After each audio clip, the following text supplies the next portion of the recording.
maybe my mistake. It's Emil. It's Emil Guillermo. Emil, Amok to you. Coming to you early. I usually we're on at 2 p.m. live Pacific, but circumstances beyond our control. We're coming on live now, almost without alerting anybody. It's just a grand accident. We're here. We're going to talk about E.Jean Carroll. I know that's on your mind, right? Because she's getting 83.3 million. We hope if justice really prevails, she will get the 83.3 million. But anyone who has been involved in any kind of suit of that nature, you know that collections are everything. You know, I mean, I learned this lesson in the 70s at small claims court when some towing company banged up my car. I went to small claims. I won the claim. Just try collecting out of these, monster tow truck companies in Boston. Not easy. So collecting is going to be a big part of the problem. But still, we must bask in the glory of the victory of E.Jean Carroll. It's a victory, as I say in my All-Def blog, my column. I call it a column. Is it a blog? It's bloggy, but it's kind of a column too. I wrote columns before. No, it's kind of a blog. No, it's kind of a column. On the ALDEF blog, the Asian American Legal Defense and Education Fund, aldef.org, aaldef.org/blog. I write this because I want to make E.Jean Carroll an honorary Asian American. I mean, she's really white, Emil. Do you know that? Well, yeah, come on. For what she went through, Asian Americans know what E.Jean Carroll went through at the hands of Donald Trump. Well, the words of Donald Trump. The words of Donald Trump during the pandemic were, well, China flu, Kung flu, China virus. And it wasn't just Chinese people who were impacted by that phrase, by the reckless phrasing. It was any Asian American who happened to be around a cult-like MAGA follower of Trump, who saw what Donald Trump said about Asian Americans during that time as a kind of green light to, yeah, they caused this. They wrecked our lives. We're going to wreck theirs. And from this hashtag Stop AAP I Hate, thousands of instances from minor to major. I mean, really, it was a situation where it was like open season on Asian Americans. And people saw that, right? I mean, it was like happening during the pandemic. And Trump tried to walk back the words, but, he didn't have his heart in it. He really meant it. Kung flu, China virus. And his followers heeded the cry. And we saw the transgressions from minor to major to even some deaths. And then we had the Atlanta spa killings perpetrated by white supremacists or people who had those kind of leanings. They saw from the manifestos, from the writings. Robert Aaron Long was convicted for some. I don't know if Fannie Willis is still going to go after him. She says she's going to go after him for the death penalty, but is it overkill? I think that case is kind of on hold. But this was a situation in the last couple of years. Asian Americans know that. We know what it's like to be on the other side of that Donald Trump's loose lips that wrecked many people's lives. Here's the thing that gets me. It's not like you can go to a court and say, hey, Donald Trump said this and we felt the pain. We were violated. We had violence against us, some to the point of death. You can't say, oh, that's Donald Trump's fault. Okay, I get it. But it was Donald Trump's fault. And we must acknowledge that it was Joe Biden who came forward and had to remind people in executive orders that, hey, look, Asian Americans they're Americans too. Honor and respect them. Thank you, Joe Biden. When Biden took office, he realized he had to do that. How many times has that happened? When people are singled out, an ethnic community is singled out because the violence toward Asian Americans was so great at that time. So do we know what it's like? How E.Jean Carroll feels? I mean, I think we have a sense. And that's why I think E.Jean Carroll, I think all of America has a sense of what it's like to be victimized by Donald Trump in a way. So I honor her. And so read my column on the ALDEF blog, the Asian American Legal Defense and Education Fund, ALDEF, AALDEF.org/blog. And you'll see how I just outline what Carol went through. I mean, what got me during the testimony of, the most recent testimony is when she gets up and she talks about sleeping with a loaded gun. She is so in fear of the MAGA types, the Trump types who are coming after her for saying and doing what she's doing to protect her honor, that she has to sleep with a loaded gun next to her bed. Now, I mean, I know Asian Americans during the pandemic, because of Trump's words, they were terrified. They wouldn't go out. And it wasn't so much the pandemic that they were afraid of, or the virus. It was they're afraid of followers of Trump who would say, they're blaming us. They're scapegoating Asian Americans for the pandemic.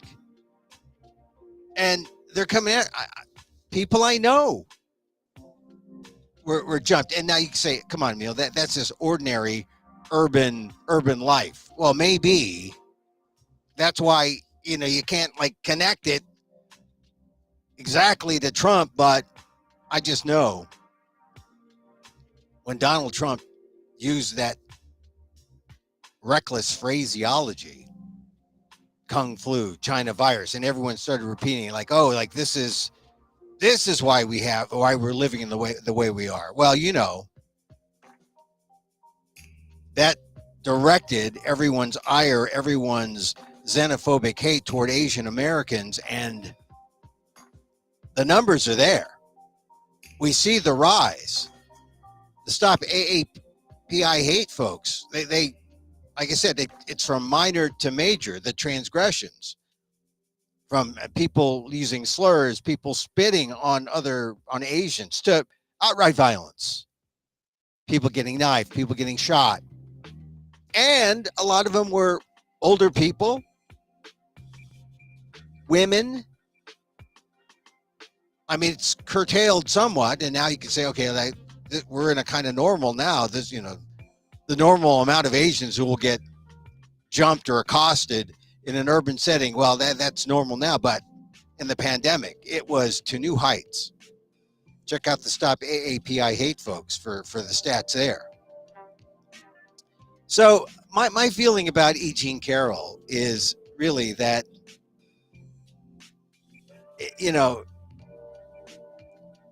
she, for what she went through in that trial against Trump, she's really democracy's hero, And I know if you were watching this case, right? And we were all wondering, considering the number of Trump legal entanglements he's in, we were wondering what was going to happen if we were going to get a sign, and we got a sign. The system really works. Evidence was heard in court. Justice prevailed for Carroll. Donald Trump can be held accountable. That's the message. It's not easy to challenge the ex-president in court and win. But Carroll not only had one civil trial last year where she got something like $5 million, right, on the assault, and Donald Trump was found liable for sexual assault. But there was this case about defamation he was found liable for defamation. And this trial, this recent trial, was just to figure out what the damages would be. The compensatory and the punitive damages. And as we all know, they were not puny. I mean, but this is a language that Donald Trump understands. 83.3 million. It's numbers and dollar signs. But there's still the question, will it sink in? Trump continues to call it absolutely ridiculous and says he'll appeal. Yeah, and as I said, E.Jean Carroll is going to have to see if she can collect the money once appeals, because it looks like the grounds for appeal are somewhat limited. This was not a witch hunt, as Trump claims. And all he could do at this last trial was try to muddy the waters and distract things by saying, well, bringing up already settled issues. They didn't allow me to do this. They didn't allow me to bring up this. No, you should have brought that up in the finding that you defamed her. This is only to figure out the dollar amount to keep you from doing this again, Donald Trump. So somehow they didn't get the whole purpose of this second trial, which is only for damages, only to figure out what amount could be put out there that would keep Donald Trump from harming himself. What kind of monetary straitjacket can we place on Donald Trump? 83.3 million. That's what they said. I mean, it was, some experts said it may be 10, 12 million. After all the evidence was heard, the jury, nine people on that jury said $83.3 million. That breaks down to $7.3 million in other compensatory damages. Compensatory. Like, because of this, she lost that. So there was 11 million plus 7.3. And then on top of that is the gravy. The punitive damages, where the sky was the limit, where it's up to the jury. For what Trump did, 65 million. So you add it all up, 83.3 million. Like I said, I hope she gets the money because she's doing interviews now. In the New York Times yesterday, she said she's asked how to use the money, and she says, I'm not going to waste a cent of this. We're going to do something good with it. And I just want to make a suggestion. You want to do something good. There are a lot of people rooting for you, E.Jean, or they rooted for you. They continue to root for you because you, in one person, you embody what many of us have felt and experienced. From the policies, from the words, from the actions of Donald Trump. And you, because of your circumstances, you got 83.3 million. So she's looking for what to do, splurge on one luxury. She was asked, she says, I'm going to be able to buy some premium dog food now. And I hope you do. Your dog deserves to be vegan. I mean, we've been vegan very, very short time for our dogs. I mean, we've been vegan a long time. But our dogs just went vegan, say, a year or two ago. Because we realized, what are we feeding our dogs? Crap. So premium dog, I approve of premium dog food. But now what should she do? She says she wants to do something good. I think consider the thousands of Asian Americans who are victimized by the hate unleashed by then President Trump, who with his phrases, Kung Flu China virus, scapegoated the community, unleashed his MAGA forces to go, I was going to say go ape, but I don't want to malign the apes. Not their fault. But I just think that, boy, a lot of those people, here's the thing about a lot of those people. A lot of people just working class people. Some, upper middle class. I mean, all sorts. But basically, you're talking about people who, when something happened, they had to go to a GoFundMe. They had to resort to going to the public and saying, help. Like I said, we can't always say, oh, this was because of Trump or this was because of something Trump said. But many of those transgressions, yeah. And the violence, just saying, a lot of people who were hurt from transgressions, a little more violent and bloody, requiring medical care. What could they do? They went to GoFundMe. So I'm just putting this in your head, E.Jean. I'm not saying that you should do it, but there have been other people who have been victimized by Trump. And when they understand what you went through and the circumstances and the disposition of the trial, they're cheering you on. In fact, I say, all of us in our bullied community of Asian Americans, we cheer you. We cheer you because your case gives us a sense, a reassurance that justice, that rule of law still works, and that it's not an empty phrase to say no man is above the law. Donald Trump can be held accountable. And that's really the best lesson about the E.Jean Carroll case. So I just wanted to say that, get that off my chest about E.Jean Carroll. I mean, it happened so late, on Friday. I talked about it on show 642 with Professor Daniel Phil Gonzalez. But I wanted to mention now, it's Monday. I also want to talk about the Super Bowl. Man, I am a bad 49er fan. I know if you're a Lion fan, I'm sorry for you.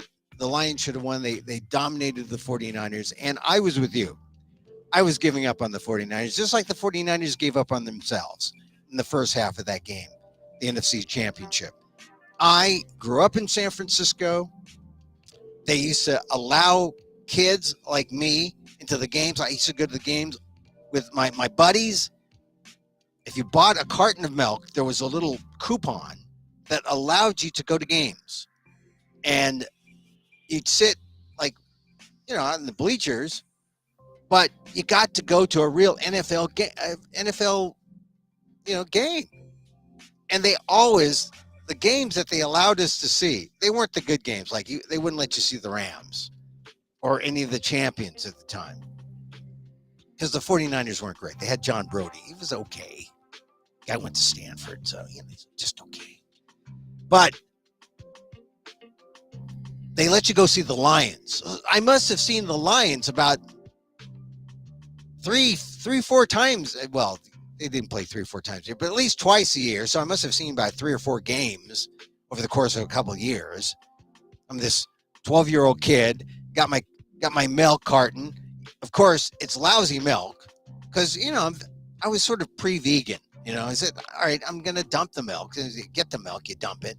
You get the coupon, you go to the games. And there were the Lions. And the Lions had guys like Mel Farr, I think, was a running back. Dick LeBeau. Dick LeBeau was the linebacker. He was always tackling 49ers. And they would more often than not beat the 49ers. So I was not feeling good about this game. And then, Jared Goff has this California connection, grew up not far from the city, went to Marin Catholic, went to Cal. I was kind of sad that, oh man, the 49ers on paper should win, but that's why you play the games. So they played, you saw yesterday, the 49ers stunk the first half. They were lousy, they were no good, they were bullied. And then I don't know, something happened. You know, the Detroit Lions coach made bad decisions, wouldn't take the points, went on fourth down twice, lost, didn't get the yardage, lost the ball. The 49ers had these incredible plays, like the Brandon Ayuk catch, the 51-yarder. It bounces off the face mask of a Lions player and bounces into Ayuk's hand. That is like divine intervention. That's call the game there. That's it. Divine intervention. 49ers going to win. But of course, you got to play it out, and the 49ers did win. But there were a couple of times the Lions in the first half seemed so much faster, better, younger. And then in the second half, they made adjustments. They told Brock Purdy, you're not Lamar Jackson, but run the ball, because they're looking for you to throw deep. They're going to keep all that underneath stuff open so you can get at least 8, 9, 10 yards. So Brock Purdy ran, thank goodness, and it opened up the game. The 49ers scored, and they came back. It was quite a game. But the lesson there in the 49er game, got to believe. You got to believe that belief is such a big thing. You can be, doing things that, you don't have a chance. The odds are like terrible. Belief. It's all about belief. So believe. It's powerful. In the second half, I admit I was a bad 49er fan. I gave up. I said, these guys, I was preparing myself for just acknowledging that the 49ers were not going to do very well today. They were going to lose. And then one by one, these things happen. The ball popping off the face mask of the Detroit defender into the arms of Brandon Ayuk. The 49ers scored. So it's a reminder. You can't forget. Believe. So that was the big thing yesterday. Let's see that. Wrote my column. You can read it on the ALDEF blog, aaldef.org/blog. And that's it. I'm on the road. And I'm going to be, I'm going to be in Fresno, not in March, at the Rogue Festival there. I'm also where I do my show, but I don't, I tell jokes, but it's more of a one-man show, more of a theatrical experience.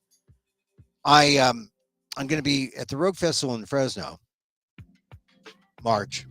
early March. And then I'm also going to be at the New York City Fringe in April. So I've got a new version of my Emil Amok Lost NPR host, vegan trans dad, I think, something like that. Oh, it's exciting. And then I might do it in LA. I might do it in LA.